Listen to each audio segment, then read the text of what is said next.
Hi అండి అందరికీ అందరు ఎలా ఉన్నారండి అందరు బాగున్నారా ఈ రోజు మన వీడియోలో పనికిరాని వస్తువుని ఎలా యూస్ చేసుకోవాలో అలాగే మన పనులను సింపుల్ గా చేసుకొని మన మనీని టైం ని ఎలా సేవ్ చేసుకోవాలో మంచి టిప్స్ తోనైతే మీ ముందుకు వచ్చేసానండి ఇంతవరకు ఈ టిప్స్ ఎక్కడ చూసి ఉండరు ఎవరు చెప్పి ఉండరండి ఇక ఫస్ట్ టిప్ వచ్చేసి గాజులు వేసే ప్రతి ఒక్క ఆడవారికి ఈ టిప్ చాలా యూస్ఫుల్ గా ఉంటుందండి ఏంటంటే మనం ప్రతిరోజు చాలా మంది ఆడవాళ్ళు ఏంటంటే రకరకాల శారీస్ కట్టుకుంటూ ఉంటారు కదండి రకరకాల గాజులు కూడా అలాగే పూసాలు లాంటివి స్టోన్స్ వంటివి చమ్కిల్ లాంటివి గాజులైతే డిఫరెంట్ గాజులు వేస్తూ ఉంటారు కదండి ఇలా వేసేటప్పుడు ఏంటంటే ఎండాకాలంలో దీనిపైన ఉండే చెమ్కి అనేది స్టోన్స్ కానివ్వండి రిమూవ్ అయిపోయి ఆ చెమ్కి అనేది చెమట వలన మన స్కిన్ కి బాడీకి తుక్కుంటూ ఉంటాయి కదండి అలాగే ఒక్కోసారి చూడండి మనము ఫంక్షన్స్ కి ఇలా వెళ్ళేటప్పుడు మనం ఇటువంటి చెమ్కి గాజులు వేసుకుంటూ ఉన్నప్పుడు చూడండి ఫేస్ పైన కూడా చెమ్కి అనేది అతుక్కుంటూ ఉంటే గనక మనకు చూడ్డానికి కూడా అంత బాగోదు కదండి అలాంటప్పుడు గాజుల యొక్క చెమ్కి ఊడిపోకుండా ఉండాలంటే అలాగే ఒక్కోసారి గాజులు అనేవి పగిలిపోతూ ఉంటాయి కదండి అలా ఎటువంటి ప్రాబ్లం లేకుండా ఉండాలంటే ఒక మంచి చిట్కానైతే తెలుసుకుందామండి చూడండి ముందుగా ఒక ఇడ్లీ పాత్రని తీసేసుకొని మనం ఎప్పుడైనా గాజులు వేసుకునే ముందు కానీ లేకపోతే ఎప్పుడైనా చమ్కీలు కానీ స్టోన్స్ కానీ ఊడిపోతాయి అన్నప్పుడు వీడియోలో చూపిస్తున్న విధంగా గాజులన్నింటినీ ఇడ్లీ పాత్రలో పెట్టి చక్కగానైతే స్టీమ్ చేసుకోవాలండి ఇలా గాజులన్నింటినీ పాత్రలోనైతే చుట్టూ పెట్టిన తర్వాత ఒకప్పుడు ఈ గాజుల్ని మనం ఎలా స్టీమ్ చేద్దామో చూద్దామండి చూడండి ముందుగా స్టవ్ ఆన్ చేసుకొని ఒక బౌల్ పెట్టుకొని అందులో కొన్ని వాటర్ అయితే వేసుకోవాలి తర్వాత చూడండి గాజులు ఉన్న పాత్రని ఉంచి ఒక 2 నిమిషాల పాటు ఆవిరి పట్టించాలండి ఇలా గాజులను ఆవిరి పట్టించడం వల్ల గాజుల పైన ఉండే చమ్కీ కానీ స్టోన్స్ కానీ ఊడిపోకుండా ఉంటాయండి ఇంకా ఏంటంటే చమ్కీలు మన ఫేస్ కి కానీ బాడీకి కానీ అతుక్కోకుండా ఉంటాయి మూత పెట్టేసి 2 నిమిషాలు ఆవిరి పట్టించాలి ఇప్పుడు ఒక 2 నిమిషాల తర్వాత ఆవిరి పట్టించిన తర్వాత మీకు చూపిస్తున్నాను చూడండి ఇలా ఆవిరి పట్టించడం వల్ల గాజులు మనకు షైనింగ్ గా కూడా కనిపిస్తాయండి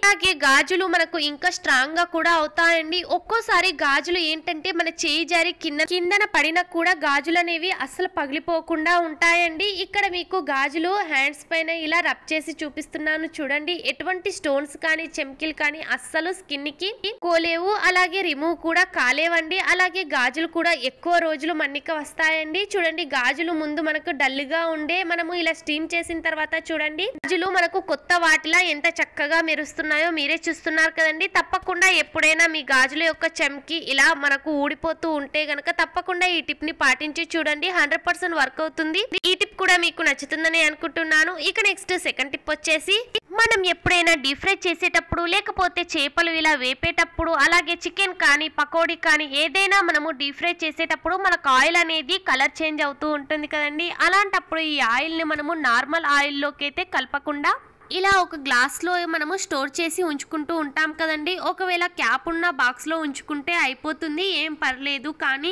ఇలా ఏదైనా కప్పులో కానీ గిన్నెలో కానీ ఇలా నాన్ వెజ్ వండేటప్పుడు మళ్ళీ ఈ ఆయిల్ ను యూజ్ చేస్తూ ఉంటాం కదండి వరకు మనము కిచెన్ లోన ఎక్కడ పెట్టినా కూడా ఒక్కోసారి మనకు తెలియకుండా పొరపాటున చేయి తగిలి ఆయిల్ అనేది పడిపోతే గనక కిచెన్ మొత్తం కూడా జిడ్డుగా ఆయిల్ గా అయిపోతూ ఉంటుంది కదండి అలాంటప్పుడు మనకు పని కూడా ఎక్కువ అయిపోతూ ఉంటుంది అలాంటప్పుడు మన ఇంట్లో ఉన్న బాక్సులు లేనప్పుడు ఇలా గ్లాస్ లోనే ఆయిల్ ఎలా స్టోర్ చేసుకుందామో తెలుసుకుందామండి చూడండి ఇలా ఒక బెలూన్ ని తీసేసుకొని వీడియోలో చూపిస్తున్న విధంగా పై పార్ట్ ని కట్ చేసుకోవాలి కట్ చేసుకున్న తర్వాత చూడండి వీడియోలో చూపిస్తున్న విధంగా బెలూన్ ముందుకి ఓపెన్ చేసుకొని గ్లాస్ కి క్యాప్ లా పెట్టుకోవాలండి ఇలా మనము బెలూన్ ని పెట్టడం వల్ల ఏంటంటే బెలూన్ అనేది ప్లాస్టిక్ అలాగే స్టిక్కీగా ఉంటుంది కదండి ఇలా ఉండడం వల్ల ఆయిల్ అనేది అస్సలు పడిపోకుండా ఉంటుంది ఇప్పుడు మనము దీన్ని ఎక్కడ పెట్టినా కూడా మనకు తెలియకుండా పొరపాటున చేయి తగిలినా కూడా ఆయిల్ అనేది అస్సలు పడిపోకుండా ఉంటుంది మళ్ళీ మనము ఎప్పుడైనా కావాలి అన్నప్పుడు చక్కగా బెలూన్ ని తీసి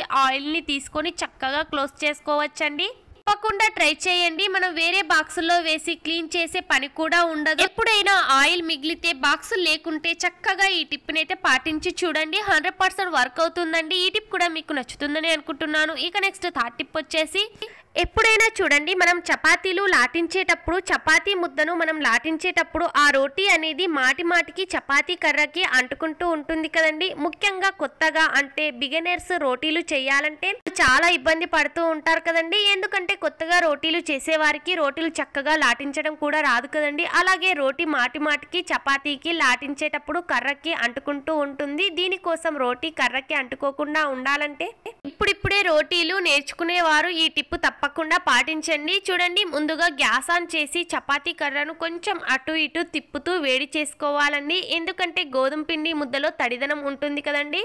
అప్పుడు మనకు రోటీలు కర్రకు అంటుకుంటూ ఉంటాయి. ఎందుకంటే మనం రోటీలు చేస్తూ ఉంటాం కదండి. అలాంటప్పుడు గోధుమ పిండి తడిపిన ముద్దలో తడిదనం ఉంటుంది కదండి. ఆ తడిదనం లాటించే కర్ర పైన ఆ తడిదనం అనేది వచ్చేసి రోటీ కర్రకు అంటుకుంటూ ఉంటుంది. అలాంటప్పుడు చపాతీ కర్రను కొంచెం వేడి చేసుకోవాలి. వేడి చేసుకున్న తర్వాత రోటీలు చేస్తే గనక చూడండి, మనకు రోటీలు అనేవి అస్సలు చపాతీ కర్రకి అలాగే చపాతీ పీటకు కానీ అంటుకోకుండా ఉంటాయండి. చూస్తున్నారు కదండి, మనం ఇలా చక్కగా కొంచెం వేడి చేసుకున్న తర్వాత రోటీలు చేస్తే గనక మనకు చపాతీ కర్రకు కూడా అస్సలు రోటీ అనేది అంటుకోకుండా ఎంత చక్కగా నీట్గా చపాతీ అనేది వచ్చిందో తప్పకుండా ట్రై చేయండి. 100% వర్క్ అవుతుంది.